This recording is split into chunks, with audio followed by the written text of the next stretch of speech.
মানে আল্লাহ পাক যে বলেছেন যে তোমরা দৃষ্টি নিচু করো, এটা যে কোরআনে আছে যে একটা গায়রে মাহরামের দিকে চোখ পড়লে যদি খারাপ চিন্তা চলে আসে চোখটা কি করো, নিচু করো, ছেলে হোক মেয়ে হোক। এই আয়াত কোরআনেই পড়ে থাকলো।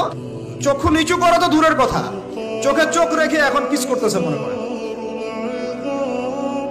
বিষয়টা তাই না?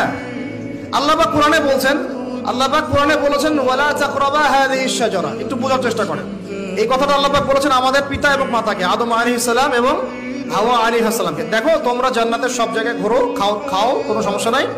ওয়ালা তাকরাবা হাযিহিশ শাজারা, এই গাছে উঠবা না কথাটা এমন না, এই গাছের পাতা ধরবা না কথাটা এমন না, এই গাছের ফল টান দিও না কথাটা এমন না, এই গাছের ছায়ায় বসিও না কথাটা এমন না। আল্লাহ পাক বলছে ওয়ালা তাকরাবা, এই গাছের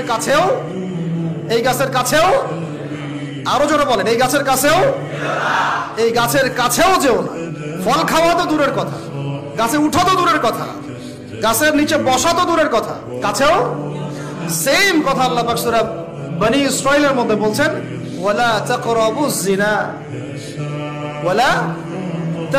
জিনা, তোমরা জিনার কাছেও, বলা হয় নাই যে তুমি দেখা সাক্ষাৎ করো।